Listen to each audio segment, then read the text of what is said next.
에서 1장 9절로 14절입니다. 4절까지.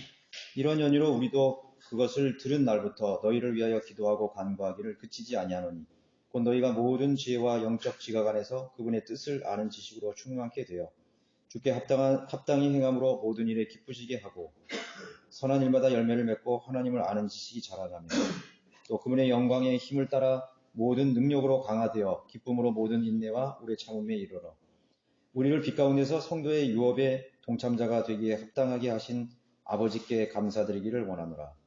그분께서 우리를 흑암의 권세로부터 구하여 내셔서 그분의 사랑하는 아들의 나라로 옮겨주셨으니 그 안에서 우리가 그의 보혈을 통하여 구속고 죄들의 용서함을 받았느니라. 네. 우리가 교재에서는 7페이지 맨 밑에 단락부터 시작이 되는 것입니다. 이 교리라 그러는 것은 독트린이라 그래서 가르친다, 이치를 가르친다 이런 그 사전적인 의미가 있거든요. 교리. 그런데 이제 교리라 그러면은 굉장히 딱딱하게 생각하거든요. 이 일반 교회에서 교리 얘기하지 마라. 교리 얘기하면 다투게 된다, 갈등이 생긴다 이렇게 말하는 것이거든요. 그러니까 그런 것이 언제부터 그런 말을 하게 됐는지, 왜 교리가 굉장히 중요한 건데 언제부턴가 교리 얘기를 하지 말라 이렇게 되는 것입니다. 그래서 이제 닉슨 닥트린 이런 거 있잖아요. 그러니까 닉슨 교리예요. 그러니까 닉슨이 민족 자결주의 이런 그 덕트린을 발표했잖아요. 그러면 그 발표가 유엔을 통해든지 아니면 강대국을 통해든지 그 합의가 돼가지고 강대국끼리 규정을 맺는 것입니다. 우리가 자기 민족의 그 역사는, 자기 민족의 정치는 그 민족에게 맡기자, 그런 뜻으로 민족 자결주의라는 게 나왔어요. 그게 덕트린이라고 그러잖아요. 그런 예를 들어가지고 그러니까 굉장히 중요한 것입니다. 그게 덕트린이라는 게. 그러니까 세상에 정치적인 덕트린이라는 것은 그냥 뒤에 엎어버릴 수가 있잖아요. 다시 또 강대국이 또 그걸 무시하고 민족 자결주의 같은 거를 이렇게 무시하고 남나라를 침공한다든가 그런 경우가 있잖아요. 그런데 우리 교회 안에서 이 교리라는 게, 교리 얘기를 하지 말자, 교리라는 말을 빼버리면서 수많은 이단들이 교회에 들어왔습니다. 여러분들 장로교회다운 장로교회 봤어요? 성결교회다운 성결교회, 감리교회다운 감리교회 없습니다. 그냥 은사주의, 켈빈주의, 그 다음에 자유주의, 정통신학, 보수신학 그렇게 해가지고요. 그냥 그 목사가 입맛에 그냥 접한 것, 그냥 그대로 그냥 모든 걸 수용해가지고 다 그냥 뒤죽박죽이 됐어요. 그러니까 교리가 없단 말이에요. 그러니까 장로교의 교리라면 교단교리라면 교단교리를 정확하게 내놓든지, 장로교에서 또 은사하고 방언하고 그런단 말이에요. 또 이제 감리교회에서 또 이제 믿음으로 구원받았다 그랬다가 잃어버린다 그랬다가 또 장로교에서 또 그런단 말이에요. 그러니까 그렇게 됨으로써 수많은 이단들이 들어왔고, 그러다 보니까 이 현대 신생 사이비 이단들 있잖아요. 이런 이만이나 아니면은 하나님의 교회나 정명성 이런 것 굉장히 많거든요. 그런 것들이요 그냥 교회에 들어와도 막아내지 못하는 거예요. 왜? 성도들이, 그리스도인들이 교회가 하나님의 말씀에 대한 정확한 교리로 무장을 하고 있지 않기 때문에, 그게 정선된 지식이 없기 때문에 그거를 반박할 수 있는 그런 힘이 없는 것이에요. 교회가. 목사가. 그러니까 교회마다 어떻게 써놨어요? 신천지 출입 금지. 아니, 신천지 출입 금지한다고 신천지들이 못 들어옵니까? 저는 그거 참 보고 참 웃음이다, 코미디 같더라고요. 신천지가 언제 내가 신천지하고 들어옵니까? 절대 그러지 않아요. 심지어는요, 거기 사역자로 가정에서 들어와요. 그냥 들어와서 뭘 하냐면 성경 공부를 합니다. 그 교회 안에 있는 시스템 속에서. 그 전도사, 그 목사님, 부목사님 참 잘 가르친다. 은연중에 계속 자신의 그런 잘못된 교리를, 사사로운 교리, 이단 교리를 가르치는 거예요. 그럼 다 빠져나가는 거예요. 그렇게 돼서 얼마나 많은 그 교회들이 한 거예요. 그러니까 이단들이 잘못이 아니라 스스로 자멸한 거예요. 스스로 자기 자신을 지킬 수 있는 능력이 없었던 것이죠. 지금도 막아내지 못한다고요. 지금 신천지 교리를 대항할 수 있는 교회가 있을 것 같아요, 여러분들? 없어요. 없다고요. 바른 성경이 없죠. 바른 성경이 없는데 어떻게 신천지 교리를 대리해요? 신천지 그 사람들은 얼마나 성경 실력 좋은지 알아요? 뭐 왜곡된 성경 실력이겠지만은 아주 뭐 그 사람들요 뭐 교육을 전 교인이 전부 다 뭐 4년 5년 해가지고 훈련을 계속 받습니다. 그러니까 거기 빠지는 거예요. 신천지 간 사람이 무슨 안 믿는 사람이 신천지 가는 게 아니에요. 장로교에 있었던 사람, 열심히 한 사람, 감리교 열심히 한 사람, 각 교단에서 열심히 하더니 다 그걸 빠지는 거예요. 왜 그렇게 됐습니까?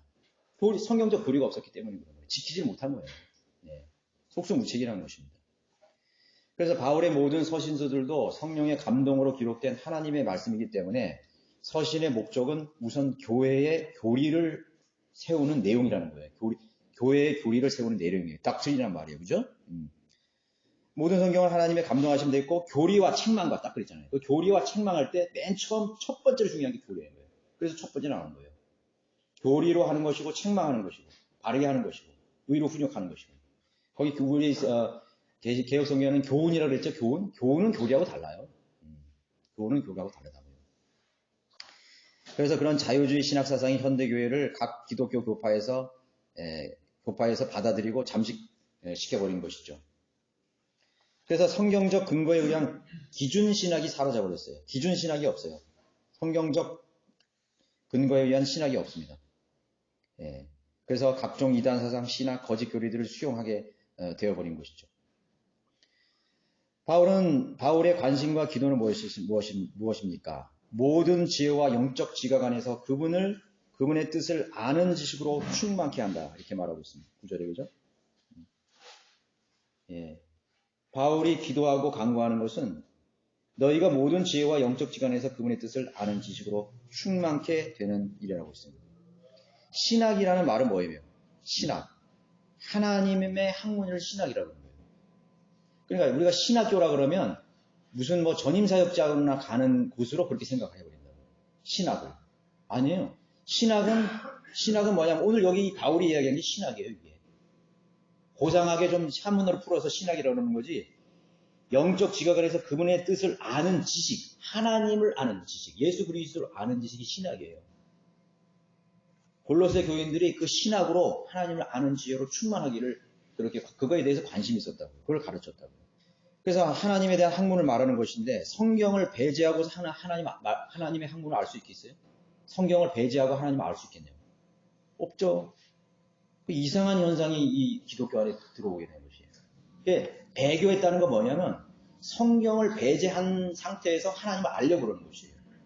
성경을 제껴놓고 하나님을 알려고 그런다니까. 그러면 성경을 배제해놓고 하나님을 알려면 어떻게 되겠죠? 체험주의로 가야 되는 것입니다.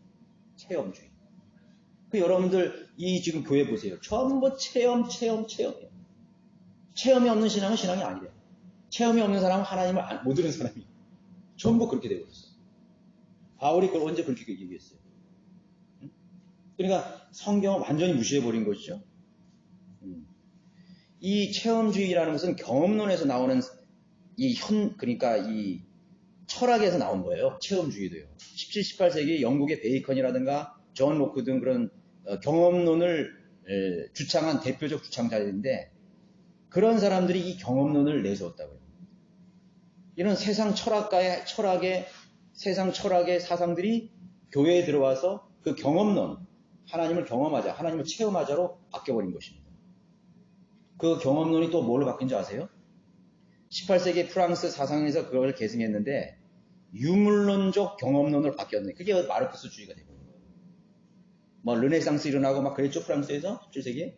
그러니까 17세기 프랑스에서 그 경험론을 받아들여서 유물론적 경험론으로 발전이 되는 거예요. 여러분 경험론이라는 게 뭐에 바탕이? 현실, 물질에 그 바탕을 둔 거 아니에요.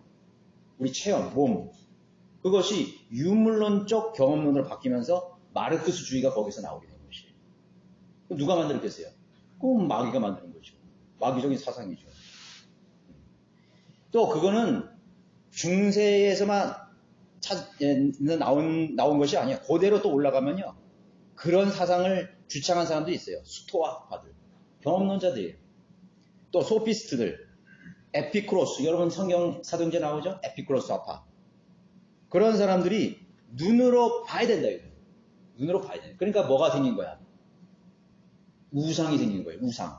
형상 숭배가 생겨버린 거예요. 로마 카톨릭이 그게 따라서 형상 숭배가 돼버린 거예요. 그러니까 게르만닌 민족 같은 사람들은 무식하기 때문에 가르쳐서는 안 된다. 글을 가르치면 안 되니까 성상 숭배로 바뀌어버린 거예요. 마리아 만들고 예수상 만들고 뭐 묵주 돌리고, 응? 뭐 또 성직자도 옷 입혀 버리고, 뭐 교회도 이렇게 막 화려하게 만들어서 이렇게 하고, 뭐 파이프 오르간 좀 만들어서 웅장하게 좀 물리게 만들고 말이죠. 뭐 이런 거. 그러니까 전부 다 그런 것들이 이러한 고대 철학사상, 헬라 철학사상에서 나온 것이라고. 경험하지 않으면 믿을 수 없다는 것, 그것이 바로. 그래서 오늘 현대 기독교에서는 또 그것이 어떻게 봤잖아요. 치유 사역. 그래서 뭐 이렇게 신유 은사 있는 그런 교회들이 사람이 많이 몰리는 거야. 아, 그래 하나님이 좀 있는 것 같고 성령님이 역사하는 것 같고 방언이 막 터져 나오고 알지만 방언이 나오고 사람이 막 미친 듯이 막 펄쩍펄쩍 뛰고 두루눕고 울고불고 해야 뭔가가 있는 것 같은 거죠. 악을 쓰는 거죠. 그게 막 경험론인 거죠. 그냥 이제 오늘날에 이제 그 젊은 사람들이라든가 현대인들이 교회 가면은 이 스트레스 푸는 장소로 그냥 자는 생각이 되더라고요. 이렇게 보니까. 야, 스트레스 푸는 것이. 그냥 한번 눈물 빼고 그냥 땀 한번 쭉 내고 그냥 고함 한번 지르고 말이죠. 그래가지고 그럼 막 일시적으로는 뭔가 시원한 것 같죠. 아, 시원한 것 같아. 아, 그냥 통성지근 1시간씩 막 하고 목이 쉬도록 하고. 막 여기 있는 게 뻥 뚫리는 것 같죠. 그게 자아도취예요. 그렇게 했다고 하나님 아는 거예요? 그러니까 하나님 말씀을 배제한 상태에서 하나님을 알려고 그러니까 그러한 이제 물리적인 증거들을 요구하게 됐고 교회가 그런 데 맞추게 되고 성경을 이제는 완전히 무시해버리게 되는 것이에요. 너희가 모든 지혜와 영적 지간에서 그분의 뜻을 아는 지식으로 충만케 되기를 바울은 그렇게 기도했던 것입니다. 그리고 성경은 이미 우리가 보려고 그러면요 창조된 만물 자체가 증거예요. 우리가 눈으로 보고 경험하고 싶으면 세상에 자연세계에 나가보세요. 자연 만물에 나가보세요. 그게 다 하나님께서 보여준 증거 아니겠어요? 그게 이 성경에 있다고. 여러분은 로마서 1장 20절에 한번 펴보세요. 로마서 1장 20절에 보시면 세상의 창조 때부터 그분에 속한 보이지 않는 것들이 분명히 보여졌고 심지어는 그분의 영원한 능력과 신격까지도 만들어진 것들에 의해 알려졌으므로 그들이 변명하지 못하느니라. 그러면 하나님께서 이미 다 보여주셨어요. 보이지 않는 하나님의 속성, 하나님에 대한 그런 것들을, 하나님의 능력을, 신격을, 그걸 다 이 만들어진 것들에 하나님의 신격이 들어있고, 하나님의 능력이 들어있고, 하나님의 지혜가 있고, 하나님의 위대하심이 다 들어있다는 거예요. 하나님 다 보여줬는데, 또 뭘 보여줬다는 거예요? 보여줬다는 거예요. 그러니까 물리적인 우리가 눈으로 보고 만지고 하려면은 그런 세상의 것들을 그 만물을 통해서 우리가 충분히 우리가 경험할 수가 있는 것이에요. 그래서 뭐라 했어요? 변명하지 못하니라. 변명하지 못한다 했어요. 아, 나 하나님 못 봤는데요. 하나님 나 경험하지 못했는데 나 체험이 없었어요. 그래서 체험이 없었게 돼. 아, 여기 다 있잖아. 다 있는데 뭐. 얼마든지 하나님을 알려면 알 수 있는 거죠. 놀라운 심리가 들어있는 거예요. 자, 10절에 주께 합당히 행함으로 모든 일에 기쁘시게 하고 선한 일마다 열매를 맺고 하나님을 아는 지식이 자라가는 거예요. 이것도 강조하고 있잖아요. 하나님 아는 지식이 자라가라고. 뭐 체험을 하라든가 경험을 하라든가 이런 방법도 없어요. 예. 그리스도인의 생활과 가치관, 헌신 등은 의미 있고가 가치가 있죠. 그런데 그런 것들이 어디에 근거해야 된다고 말하는 거죠. 지식에, 하나님을 아는 지식에 근거해서 출발해야 되는 거예요. 그리스도인의 생활, 그리스도인의 가치관, 사고방식, 헌신, 봉사, 모든 그런 것들이 하나님의 말씀을 아는, 하나님을 아는 진리의 지식 근거에서 출발이 돼야 되는 것입니다. 그런데 사람들은 그렇게 안 해요, 사실은. 안 한다고. 여러분들이 어떤 행동, 어떤 하나님을 섬기려고 할 때 뭐에 근거로 하고 있습니까? 충동입니다. 감정이에요. 여러분들이 그런 게 아니라 지금 일반 하나님을 알지 못하는 하나님의 지식이 된 성경을 배제해 놓은 사람, 성경을 배제해 놓은 사람, 성경을 무시하는 사람, 성경을 무시하는 교회, 사역, 모든 거 한번 보십시오. 전부 충동이에요. 야, 내가 막 기도했더니 막 그냥 금식 기도했더니 뭔가 번쩍해가지고 하나님께서 저기에 5,000평 땅을 사라 그랬다. 거기에 무슨 교육관을 지어놨다네요. 충동이죠? 야, 내가 뭐 기도해봤더니 말이죠. 뭐 저 형제는, 저 집사님은 말이 문제가 있다, 이 말이죠. 응? 아, 내가 뭐 기도해봤더니 저 장로님은 뭐 또 11조를 뭐 1,000만원, 2,000만원 내고 참 복을 받을 뿐이라고. 막 이렇게 막 하면서 말이죠. 전부 다 이 현대 기독교 보면요. 충동, 자기 착각 속에서, 자기 일시적인 감정에서 나오는 수많은 것들이 교회를 지배하고 있어요. 그게 하나님의 말씀이 없기 때문에 그렇게. 근데 마귀가 마음대로 가지고 노는 겁니다. 그냥 접수했어요, 교회를. 마음대로 그렇게 합니다. 목사가 조금 기도해봤더니 뭐 죽을 사람도 앞으로 산다 이거야. 또 살 사람도 막 그 사람 큰일 난다 이거야. 교회 안 되면 큰일 난다 이거지. 막 이렇게 막 그러면 그 뭐예요? 그러니까 그런 것들이 전부 다 하나님의 말씀에서 근거해서 나오는 하나님의 진리지에서 나오는 출발하는 것들이 아니라 전부 충동에서 나오는 것이. 마귀가 그것을 여러분 은사주의 집회 가보세요. 막 기도합니다. 기도하면서 저기 뭐 몇 번째 줄 뭐 누구 무슨 자매님 뭐 허리에 뭐가 있죠. 하면서 그게 정말 충동입니다. 전부 충동입니다. 그러면 그 안에 있는 그 분위기라는 것은요, 전부 충동으로 가게 돼 있어요. 감정으로 가게 돼 있어요. 전부 감정으로 가는 거예요. 그럼 모든 집회 감정으로 가는 거예요. 뭐 어떤 사람은 갑자기 나는 주님을 위해서 아프리카로 가겠습니다. 그게 언제 나오는 거예요? 언제 그런 생각이 나오는 거예요? 그 시간에 나온 거 그 시간에. 그 감정적인 집회를 통해서 그 시간에 나왔다고요, 그게. 울고 울리고 하는 그러한 들었다 놨다 하는 감정을 들었다 놨다 하는 그런 그 기교를 통해서 그런 하나의 쇼를 통해 가지고 그 사람을 거기서 선교사도 만들었다가 목사도 만들었다가 수많은 사람들 전부 거짓말쟁이로 만들어버리는 거예요. 그러니까 감정이 살아나니까 내가 그때는 좀 너무 일시적으로 했어. 그리고 그걸 또 죄책감을 가져. 내가 그때 하나님 앞에 서원했는데 내가 선교사로 가겠다고 목사가 되겠다고 신학교 가겠다고 서원했는데 그럼 그거 평생 또 자책감으로 가지고 그래서 한 10년 20년 방황하다가 그게 또 올라가지고 오직으로 또 신학교 가고 그런 사람이 어떻게 하나님의 일을 하는 것이에요. 참 한심하죠. 너무 한심한 것입니다. 지금 우리나라 기독교가 그래요. 어떤 사람은 자기 감정도 아니야. 다른 사람이 결정해 준 걸 가지고 내가 기도해 봤더니 너는 하나님의 종이 될 사람이야. 그럼 그 사람은 또 종으로 신학교를 간다고. 없을 것 같으세요? 저는 제도교회 신학교를 다녀봤잖아요. 제노이신학교 다녀봤어요. 그런 사람이 부지기수야. 부지기수라고 그래요, 그 사람들. 그런 사람들 대부분 다 구원도 안 받았어. 우리의 모든 행동과 헌신, 특별히 하나님의 헌신하는 사역하는 모든 것에서는 하나님의 진리의 지식의 근거에서 출발해야 되는 거예요. 그 하나님의 말씀 속에서 하나님과 살아있게 만나서 성령 안에서 우리가 하나님과 동행하는 삶을 통해서 그게 이루어져야 되는 것입니다. 이루어져야 되는 것이에요. 그렇지 않으면 그것은 자아도취적 행동으로밖에는 남지를 못하는 것이죠. 해프닝이 되어버리는 거죠. 그래서 진로나 사역에 대한 헌신은 감정이나 충동이라는 게 절대 아니라는 거예요. 그건 악령들이 사용하는 거예요. 악령들이. 악령들이. 그렇죠? 여러분 마태복음 7장 16절에 또 예수님께서 말씀하셨잖아요. 마태복음 7장 16절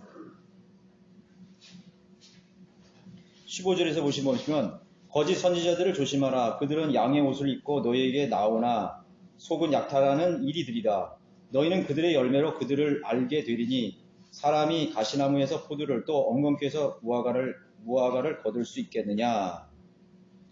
열매로 그들을 아는 거예요. 그들이 나온 결과를 뭐를 보고 그 사람은 마귀에 속했느냐. 지금 이게 가시나무하고 포도는 뭘 말하겠어요?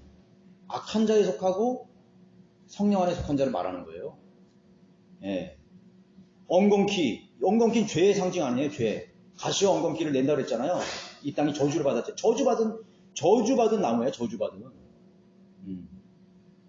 그러니까 그들의 열매를 통해서 알게 되는데 가장 중요한 건 뭐냐면 바른 성경이 없으면은 바른 열매가 나올 수 없다. 성경이 변개됐는데, 성경이 왜곡됐는데 바른 열매가 나온다? 바른 교리가 나온다? 천만의 말씀이에요. 예. 그래서 정말 복음을 전하는 사람들의 복음을 주도한 세계 선교에 있어서, 세계 복음화에 있어서 주도적인 역할을 한 사람들이 킹제임스 성경을 봤던 사람들이에요. 허드슨 테일러, 킹제임스 성경주의자예요. 스펄전, 킹제임스 성경주의. 찰스 피니, 킹제임스 성경. 조나단 에드워스, 킹제임스 성경. 예. 휘필드, 킹제임스 성경이에요. 그러니까 사람들은 그거에 관심이 없어. 그냥 부흥, 그것만 관심이 있는 거지. 그 본질적인 나무가, 그 열매가 그렇게 나왔으면 그 열매가 왜 그런 열매가 나왔는지에 대해서 고찰을 하지 않아요. 고찰하지 않는다고요. 많이 알려줬거든요. 많이 알려줬어요. 심지어는 빌리 그레함도 킹제임스 성경을 썼다고. 빌리 그레함 같은 경우는 20대 초반에 신학원을 다니다가 자기가 하나님이 부르셨는지 안 부르셨는지를 자기가 혼돈이 돼가지고 자기 그 신학원 기숙사 뒷동산에 킹제임스 성경을 가지고 올라갔어요. 그래가지고 그 나무 그루터기에 그걸 딱 놓고서요. 정말 나는 이거 하나님 말씀, 내가 하나님 부르셨는지 안 부르셨는지 하나님 응답해달라고. 그래서 자기 마음에 그렇게 고백을 한 거예요. 나는 이 킹제임스 성경만이 하나님의 최종 권위로 나는 삼겠다고 그렇게. 그리고 하나님의 그런 일꾼으로 자기가 이 킹제임스 성경을 신뢰하고 이것을 가지고 내가 설교하겠다고 그렇게 했던 사람이에요. 그 사람뿐이겠어요? 얼마나 많은 사람들이 이 바른 성경을 가지고, 그 당시에는 수많은 성경들이 현대 성경들이 쏟아져 나올 때 NIV, RSV, 아메리칸 스탠다드, 수많은 100개, 200개씩 막 쏟아져 나올 때 틴델이라든가 위클리프라든가 전부 성경 때문에 죽었잖아요. 그 당시에 성경이 없었어요? 성경이 있었다고. 로마 캐톨릭 성경이 있었다고. 그 로마 캐톨릭 성경이 있는데 왜 그 사람들은 성경 때문에 죽은 거예요? 바른 성경을 번역하다 죽은 거예요. 그러니까 로마 캐톨릭 교황들이 데려다가 종교관에서 파문시켜버리고 종교재판으로 죽이려고 한 것이죠. 루터도 마찬가지로. 루터 같은 사람들도 킹제임스 성경의 저본이 되는 루터 성경을 독일어로 번역을 했던 거 아니에요. 그러니까 변개된 성경 계열에서는 어떤 열매도 나오지를 않는 것이에요. 그런 사람들이 왜 그런 열매가 있느냐 보면은 다른 성경에서 나오는 것입니다. 그 뿌리가 거기에 있었기 때문에 하나님께서 쓴 증거들이 나오고 있는 것이에요. 지금 보세요. 지금 배교한 그런 교회들 물 뿌리고 아기들에게 물 뿌려주고 무슨 가운 입고 있는 그런 교회들 보세요. 그런 사람들이 무슨 교회 성경적 교리를 실행해요. 복음을 전해요? 그런 사람들이? 복음 안 전해요. 절대로 복음 안 전해요. 가서 사람 데려오라 그러지. 전도하라는 건 사람 데려오라는 거예요. 그게 아주 전형적인 이 현대교회의 전도라고 말하는 거예요. 복음 전파라고 말하는 것은 양들에게 가가지고 가서 사람들 여기 가서 채우라는 거예요. 불영? 불영이라는 말 들어봤어요? 불영? 소울 위닝? 불영이라는 건 무슨 말인지도 모를 거야. 성경에 불영이 있잖아요. 소울 위닝. 혼들을 이겨오는 거잖아요.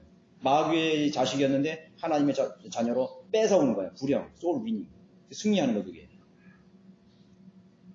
무슨 말인지 모르거든요.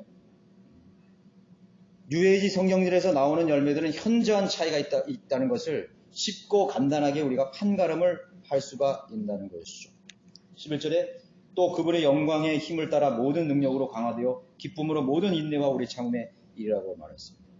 이 인내와 오래 참이라는 것은 선입견이 있죠. 막 인내하고 오래 참는 것은 뭔가를 막 견뎌야 되는 것을 말하기 때문에 좀 부정적인 뉘앙스를 우리에게 줘요. 고통스럽다, 또 아니면 막 오래 기다려야 된다, 참아야 된다 하는 부정적인 그러는데, 근데 여기서는 뭐라고 이제 성경을 기록하고 있냐면 기쁨으로라고 이렇게 되어 있어요. 기쁨 안에서. 기쁨으로 인내하고 오래 참는다 이거예요. 그렇죠? 모순될 수가 있어요. 막 이렇게 참고 견뎌야 되는데 그게 기쁘다? 자, 그게 모순될 수가 있죠. 그게 근데 바로 우리가 믿음 안에서 기다리고 참고 인내하는 것은 기뻐야 된다는 것입니다. 기쁨 안에서 기쁨을 가지고 인내하고 오래 참을 수 있다는 겁니다. 그리스도인의 생애라는 것은 소망이 있고 소망이 있기 때문에 우리가 희락을 가지고 인내할 수 있어요. 기쁨을 가지고 인내할 수 있어요. 희망, 소망이 있습니다. 여러분, 가족을 위해서 헌신하는 부모님, 아버지나 어머니가 인내하죠. 그런데 그거를 이거는 막 진짜 이거 끝났으면 좋겠다. 막 1시간 하루면 끝났으면 좋겠다. 이렇게 생각 안 한다고. 내가 사랑하는 우리 자녀들, 어린 자녀들을 생각하면서 좀 힘들어도 보람을 느끼고 기쁨으로 한다 이거죠. 한번 그런 걸 비교를 해보시라고. 기쁨이라고요. 예. 그런데 여러분들이 만약에 수용소에 들어가가지고 아무 희망이 없어. 아니, 내가 그냥 수용소에 있다가 내가 굶어 죽든지 병에 걸려 죽든지 아니면 처형당해서 죽어. 그런데 그 요독 수용소 있잖아요. 북한에. 그런 수용소, 교화소, 그런데 들어가가지고 기약도 없이 그냥. 이러면 얼마나 고통스럽고 괴롭겠어요. 얼마나 괴롭겠어요. 그것처럼 지옥 같은, 그게 이제 지상에 있는 지옥과 같은 것이죠. 그 언제 끝나는지, 내가 죽을 때까지 그걸 해야 되는 거예요. 근데 그렇게 하면 안 된다는 거죠. 사랑하는 대상이 있기 때문에 고달픈 삶에서 보람을 느끼게 되는 것입니다. 그런데 이 세상의 삶이라는 것은요, 이렇게 어떻게 하다 보면은, 어떻게 보면 자녀들을 위해서 헌신했는데 내가 기대하지 않는 결과가 나타날 수 있어요. 나는 자녀들을 이런 마음을 가지고 했는데 자녀들이 속색힌단 말이에요. 참 허무스럽죠. 그때 얼마나 허무스럽겠어요. 그러니까 또 내가 뭐 친구를 했다든가 또는 회사를 위해서 막 뼈 빠지게 했는데 막 회사는 또 나에게 돌아오는 거는 막 또 무슨 임금 체불 불이익 조금 능력 없으면 또 쫓아내버리고. 참 이 세상에 있거든요. 좀 잠깐은 내가 그런 희락을 가지고 기쁨을 가지고 인내할 수 있지만 전적으로 기쁨과 희락을 갈 수는 없어요. 그런데 우리가 정말 주님을 위해서 여기 말씀했잖아요. 그분의 영광의 힘을 따라 모든 능력으로 강화되어 기쁨으로 모든 인내와 오래 참음에 이른다고 말씀해 주신 것이죠. 근데 그런 건 현실적으로 보이지도 않아. 그러니까 그것을 누가 줄 수 있는 것이에요. 성령님께서 그걸 위로를 주시는 것입니다. 그걸 기쁨으로 감당할 수 있도록 진짜 위로를 주는 거예요. 근데 주님을 위해서 여러분들이 기쁨을 누리지 못했다 그러면 그런 이제 문제가 있는 거죠. 그 사람 안에 정말 성령님께서 역사에서 그 일을 하고 있느냐를 물어야 됩니다. 물어야 돼요. 저는 복음을 전할 때가요, 제일 나는 기분이 좋아요. 내가 복음을 혼자 전하든 명의 전하든 복음 전하는 건 나름은 이 발이요, 진짜 깃털보다도 가벼운 그런 기쁨이 있어요, 나한테. 내가 목회자라서 그런 거 아니야. 나는 그전에도 그렇게 복음을 전했을 때 너무 기뻤다고요. 너무 기뻐. 야, 그 복음을 전한 후에 그 희락이라는 것은 누구도 그거는 날 대신할 수가 없는 것이. 예. 어떤 애 막 머리가 찌끈찌끈 아프고 회사 일도 좀 짜증 날 때도 있고 그러면 다 그냥 뚫쳐버리고 그냥 안 하고 전도지 들고 그냥 나가는 거예요. 동네 사람은 동네에서 읽어보세요. 거절할 때 한번 내가 한번 해보세요. 그러면요, 성령님께서요, 돌아오는 발걸음이요, 그 세상에 그 찌드는 그 생각 해보셨어요? 이거 다 해보셨죠? 복음을 전할 때 그 희락. 그리고 만약에 하나님께서 준비된 혼을 내가 덧붙여줘서 혼을 구현했다. 이야, 세상을 다 얻은 것 같아, 그때는. 그게 저만의 간증일까, 이게? 아니라고. 여러분들의 간증이라고. 여러분들의 모든 그리스도인의 간증이라고. 네. 그러니까 근데 그렇게 해서 그렇지 않다 그러면 그게 문제가 있는 거지. 네. 그런 자기의 힘으로 했던가 아니면 누구를 의식했다든가 아니면 육신을 의식했다든가 비교 의식을 했다든가 이렇게 돼버린 거죠. 그런 기쁨을 가질 수가 없는 것이죠. 인위적이고 어떤 그런 순수하지 못한 곳으로 가면은 그렇게 될 수밖에 없는 거예요. 그것처럼 괴로운 게 어디 있겠어요. 남들이 하니까 나도 한다 그러면 그것처럼 괴로운 게 어디 있겠어. 그것처럼 괴로운 게 없을 거예요. 없다고요. 네.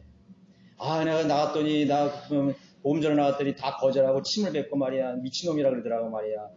당신이나 똑바로 하라고 그러고 말이야. 막 그런 소리 들었어. 그러면 그럼 하지 말아야지 이제. 안 되는구나. 그건 그렇게 한 사람은 자기가 육신으로 나가는 거죠. 복음의 진짜 걸 모르는 거예요. 예수님도 우리 모든 그리스도인들은 복음을 전하다가 핍박을 받고 조롱을 받고 또 수치와 모멸을 더 뒤집어 썼단 말이죠. 그래도 그 사람들은 기쁨을 누렸잖아요. 자신의 생명까지 바치면서 하나님을 찬양하고 영광 돌렸다는 것이죠. 그게 바로 뭐냐면 기쁨으로 모든 인내와 오래 참음에 이르는 것입니다. 예수님 오실 때까지 인내하고 오래 참는 그런 믿음을 말하는 것이에요.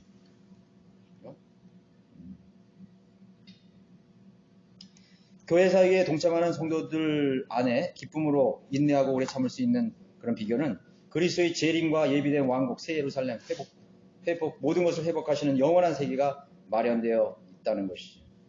뭐 그런 것을 우리가 멀리 있는 그런 하나님께서 약속하신 것도 있지만 당장 내 마음속에 우리가 성령 안에서 누릴 수 있는 증거들은 그러면 내가 뭘 느끼냐면 내 안에 성령님이 정말 계시는구나. 내가 이렇게 핍박을 받는데 내가 이렇게 상처받는 게 아니라 일시적으로는 좀 내가 안타깝지만 내가 또 돌아올 때는 주님을 위해서 내가 수고를 했구나. 땀을 흘렸구나. 하는 그런 그 보람, 그 말할 수 없는 희락 그런 게 있잖아요. 주님께서 나에게 주시는 그런 위로들이 있잖아요. 그런 거라고. 그러니까 이제 이 제도교회 같은 경우는 이 전도라 그러는데 그 마침 전도에 대해서 설교를 하더라고요. 그런데 딱 첫 번째 하는 말이 그 얘기가 뭐냐면 여러분들 그 전도 교회 데려올 대상자 명단 다 제출하셨습니까? 제출 안 한 사람을 다 제출하세요. 설교가 그때부터 시작되는 거예요. 얼마나 부담스럽겠어. 사람 데려오는 게 쉬운 건가? 그러니까 그 사람 명단 교회 데려올 사람 명단 작성해서 전도할 대상 작성해서 그 기도하고 그 내용이 그래요. 기도하고 하다 보면은 뭐 하고 이렇게 하는 것이에요. 그러니까 그거는 사람 데려오는 거잖아요, 그죠? 그 교인들이 얼마나 부담스럽겠어요. 얼마나 부담스럽겠어요. 그것도 억지로 해야 되고 말이죠. 또 내가 교회 20년 다녔는데 내가 또 장로고 권사고 서리 집사인데 말이야 명단도 없이 남은 또 한 명 두 명 데려오는데 얼마나 부담스럽겠어요. 얼마나 부담스럽겠어요. 참. 그런 것을 가지고 이제 이렇게 하는 것이죠. 그 교회 생활 하는 자체도 얼마나 힘들어요. 새벽 기도 나와야죠. 모임 해야죠. 해야죠. 이 성경적인 그 실행이 없으니까요. 할 게 없잖아요. 그러니까 그런 거 만들어내야죠. 성경적 실행이 없으면 그렇게 만들어내야죠. 네. 우리는 단순해요. 성경을 읽거나 공부하고 또 개인으로 기도하고 우리는 기도도 개인으로 해야 되잖아요. 개인으로 다 골방에 들어가서 하잖아요.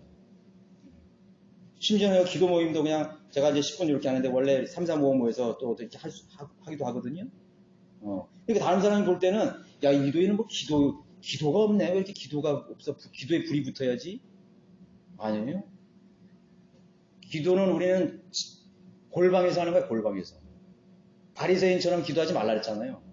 긴 옷을 입고 서서 나는 매실 금식하고 나는 모기 쉬도록 하고 새벽 기도 나오고 똑같은 것이지. 하나님과의 교제는 골방에서 하는 것이에요. 그게 능력 있는 기도예요. 하나님 말씀도 마찬가지로 동행하고 말이죠.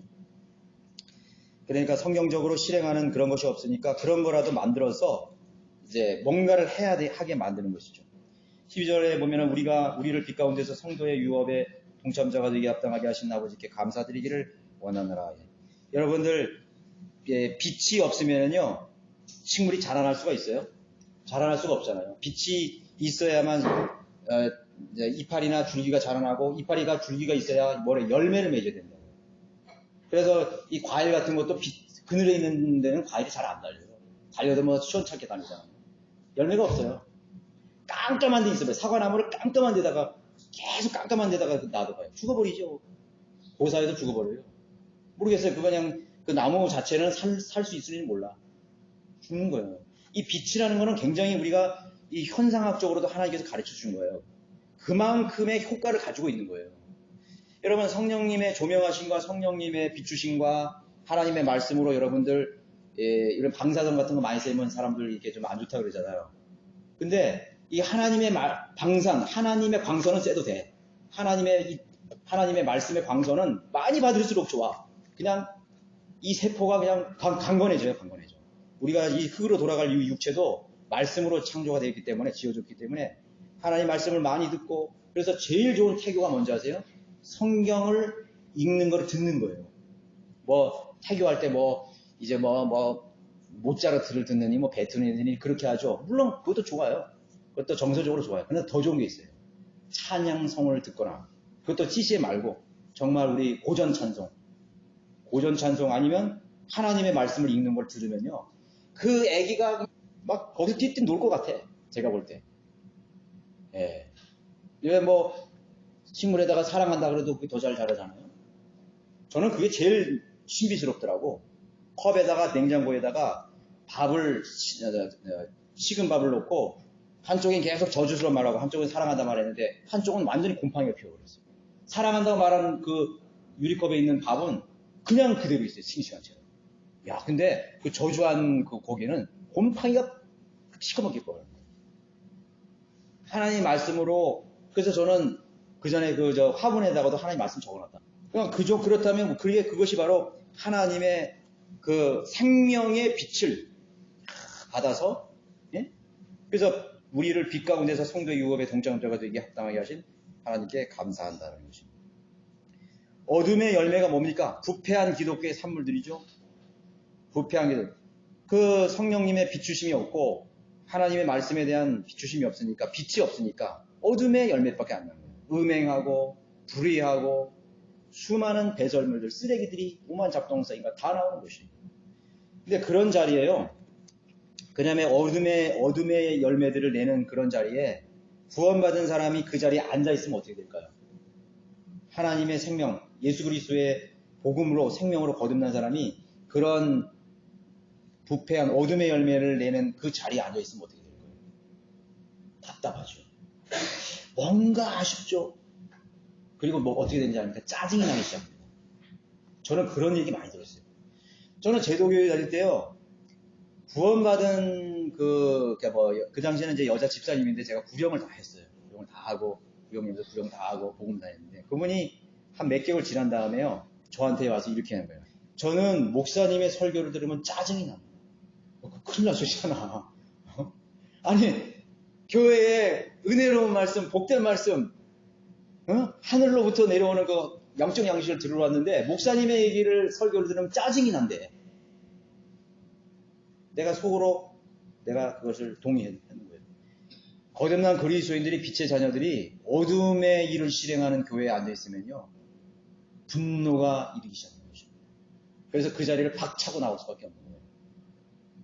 못 들어요. 저 도저히 못 들어요. 못 듣습니다. 박차고. 거기에 앉아있는 건 인내야. 그냥 거기에 억지로 앉아있어야 돼. 언제 끝나나 그냥 인내하시면. 그렇다니까요. 내가 이런 설교를 듣고 있어야 하는가라는 의구심이 드는 거예요. 그러니까 사람들이요, 거듭난 사람들이 제도교에도 있을 거란 말이에요. 그러면 그 사람들이 원하는 건 뭐냐면, 그래도 내가 사회적으로는 학교 선생님이고 또 내 대학교까지 나오고 또 철학도 내가 알고 책도 많이 읽었단 말이에요. 그런데 내가 교회에서까지 와서 저런 얘기를 듣고 있어야 되냐 이거예요. 교회에서 왔으면은 차원이 다른 얘기를 해야 되잖아요. 응? 하나님의 말씀, 성경을 배워야 되고 영적인 메시지를 들어야 되는데, 하나님에 대한 지식을 들어야 되는데 맨 그냥 들어도 되는 안 들어도 되는, 들어도 그만 안 들어도 되는 그런 얘기만 한다고. 그러니까 제 아버지 친구를 지금 그 전에 여기 무식동에 계셨는데 한 25년 만에 만났어요. 그래서 제가 몇 년 전에 이렇게 대화하는 중에 중부교회를 다니는데 중부 장로교회. 그 친구분이 그런 얘기를 해요. 병이라. 내가 그 교회를 간 이유는, 내가 그래도 이 나이 이때까지 내가 살았는데 내가 좀 다른 얘기를 들으러 갔는데 그런 얘기는 하고 있다 이거예요. 그래서 그분이 안 나오는 거예요. 이제 그 부인, 그 사모님은 권사야. 그랬더니 그래도 앉아 있어야지, 그런 얘기를 하냐고 막 하는 거예요. 근데 그분 얘기가 맞는 거예요. 내가 뭔가를 들으려고 갔는데 들을 게 없는 것이죠. 참 안타까운 것이죠. 그래도 그 소수의 사람들이 뭔가를 찾아서 갈급해서 듣고 있는데, 이제 그런 사람들을 우리가 찾아서 진리로 인도해야 되는 거예요. 진리로 인도해야 되는 거예요. 이렇게 갈급한 사람들. 여기 갈급하지 않은 사람들 여기 올 수 있어요? 절대로 올 수 없다고요. 그러니까 내가 내 혼과 영을 시원하게 갈급한 내 목을, 그 가란 목을 채워줄 수 있는 그 물을 먹어야 되는데 그 물을 먹지 못하는 거예요. 그냥 기갈이 들어가가지고 그냥 구원은 받았는데 그냥 빼빼 말라가지고 그 혼이 영혼이 빼빼 말라가지고 그 그늘에 있는 그 나무처럼 그렇게 시들시들하다가 생을 마쳐버립니다.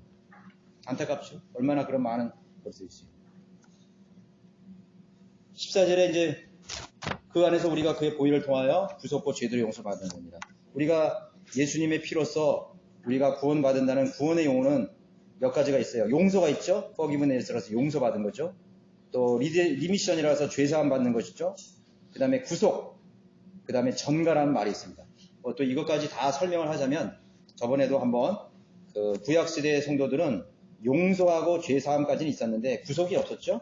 예수 그리스도가 피로 이제 용서받은 사람이 구속을 완전히 구속사역이 이루어지게 되는 것이에요. 전가라는 것은 나의 잘못과 책임을 다른 사람에게 뒤집어 씌우는 거죠. 예수님께서 우리의 모든 죄를 다 뒤집어 씌우시고 범죄자가 되어셔서 거기에 십자가에서 물과 피를 흘리시고 우리의 모든 구속사역을 완성하시고 죄를 다 용서해 주고, 그러니까 모든 사람들의 죄는요 이미 다 용서된 거예요. 지금 불신자들의 죄도 이미 다 용서가 됐다니까요. 그럼 나와야 되는 것이지. 하나님의 구속사역, 구속하신 그 은혜 안으로 나와야 되는 것입니다.